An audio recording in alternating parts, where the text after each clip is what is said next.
Hi mate, in this video I am trying to show you how to download and install B1G Player on Amazon Firestick.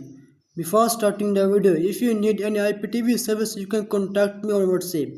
My WhatsApp number available in the video description. Let's start the video. First of all, open on the download app and put that code in the search bar 5060514. Just wait for the 5 seconds.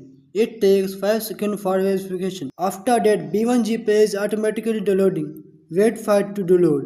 Before downloading, I want to say you something. If you are looking for a reliable IPTV service, you are on the right place. I will give you the IPTV service at a affordable price. My service at 20,000 worldwide light channel, 20,000 movies and 5,000 series. After download the B1G Player, install it.